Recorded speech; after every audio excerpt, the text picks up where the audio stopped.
ओम नमः शिदेभ्यः ओम नमः शिदेभ्यः ओम नमः शिदेभ्यः। इंद्रियं मोक्ष सुख करते सदा प्रदान, रोग शोक मद सब हरे वीरनाथ भगवान, वीरनाथ भगवान। बोलिए श्री वर्धमान स्वामी की जय। आचार्य गुरुदेव भगवान श्री विद्यासागर जी महाराज की जय। बंधो, हम पिछली कहानी में यह पढ़ कर के आए हैं कि वहाँ कुबेर रत्नों की वृष्टि कर रहा है, क्योंकि यहाँ पर भगवान वर्धमान माता के गर्भ में आने वाले हैं। तो यहाँ पर मध्यलोक में क्या घटना और घटती है वह हम आगे इस कहानी बताने जा रहे हैं। एक दिन की घटना है कि आषाढ़ शुक्ला षष्ठी के दिन उत्तराषाढ़ नक्षत्र के समय सिद्धार्थ की रानी प्रियकारिणी तृष्णा राजमहल के भीतर रत्नमयी दीपों से प्रकाशित नंद्यावर्त नामक राजभवन में रत्ननिर्मित पलंग पर सो रही थी। रात्रि के विभाजक 4 प्रहर होते हैं। उसमें प्रथम प्रहर का नाम रौद्र है, दूसरे प्रहर का नाम राक्षस है, तीसरे प्रहर का नाम गंधर्व है और चतुर्थ प्रहर का नाम मनोहर है। जब 3 प्रहर बीत चुके और चतुर्थ मनोहर नामक अंतिम प्रहर का समय था, तब पुण्योदय के कारण रात्रि के पिछले पहर में रानी को अर्थात तृष्णा माता को 16 स्वप्ने दिखे, जो सर्वथा कल्याणकारक और सौभाग्य सूचक है। 16 स्वप्नों में उन्होंने सर्वप्रथम मदोन्मत्त हाथी को देखा, बाद में चंद्रमा के सदृश शुभ कांति वाला ऊंचे कंधे वाला बैल गंभीर शब्द करता हुआ दिखाई दिया। तीसरे स्वप्न में अपूर्व कांति बृहद शरीर लाल कंधे वाला सिंह दिखाई दिया, उन्होंने देखा। चौथे स्वप्न में कमल रूपी सिंहासन पर विराजमान लक्ष्मी देवी को उन्होंने देखा, जो कि उन्होंने देवहस्तियों द्वारा स्नान करती हुई देखा।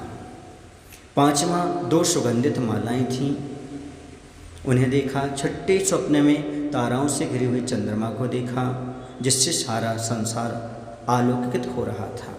7वें स्वप्न में देवी ने अंधकार विनाश करने वाले सूर्य को उदयाचल पर्वत से निकलते हुए देखा। 8वें स्वप्न में कमल के पत्तों से आच्छादित मुख वाले सोने के 2 कलश देखे।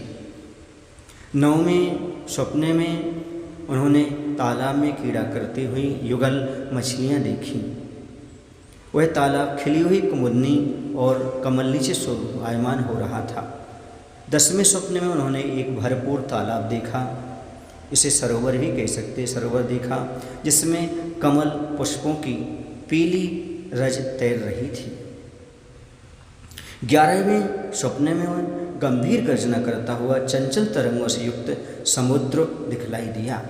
12वें स्वप्न में उन्होंने दैदीप्यमान मणि से युक्त ऊंचा सिंहासन देखा। 13वें स्वप्न में उन्होंने बहुमूल्य रत्नों से प्रकाशित स्वर्ग का विमान देखा और 14वें स्वप्न में पृथ्वी को भेद कर ऊपर की ओर आता हुआ फणींद्र भवनवासी देव का ऊंचा भवन दिखाई दिया। 15वें स्वप्न में उन्होंने रत्नों की विशाल रत्न राशि देखी, जिसकी किरणों से आकाश का तक प्रकाशित हो रहा था। 16वें स्वप्न में माता ने निर्धूम अग्नि देखी। उपरोक्त 16 स्वप्नों को देखने के पश्चात तृष्णा महारानी ने पुत्र के आगमन सूचक ऊंचे शरीर वाले उत्तम हाथी को मुख कमल में प्रवेश करते हुए देखा। माता के स्वप्न देखने की थोड़ी देर बाद ही प्रातःकाल हुआ। महारानी को जागने के लिए जितना समय लगा, उस प्रकार से उनका समय अच्छी तरह से उस स्वप्न के माध्यम से व्यतीत होता रहा। और ऐसा हुआ जब प्रियंकारिणी माता वह उठी, उठने के बाद जिस प्रकार से जिन देव रूपी सूर्य के उदित होने पर मिथ्यात्म प्रभावित हो जाते हैं, उसी प्रकार सूर्य के उदय होने पर तारागणों के साथ चंद्रमा प्रभावित हो गया। जिस तरह अरहंत रूपी सूर्योदय से भेषधारी रूप चोर भाग जाते हैं, ठीक उसी प्रकार आज के सूर्योदय से चोर यत्र तत्र भाग गए। जिस तरह जनवाणी के प्रकाश से अज्ञान रूपी अंधकार का विनाश होता है, उसी तरह सूर्य की अपनी किरणों से विश्व को की तिमिर का नाश कर दिया। और मंगल गान जारी था। वे कहते जा रहे थे कि माता, जिस प्रकार शुद्ध ज्ञान रूपी किरणों से तेजनाथ भगवान श्रेष्ठ मार्ग और पदार्थों का स्वरूप बतलाते हैं, उसी प्रकार यह सूर्य अपनी किरणों से सब पदार्थों को प्रकाशमान कर रहा था।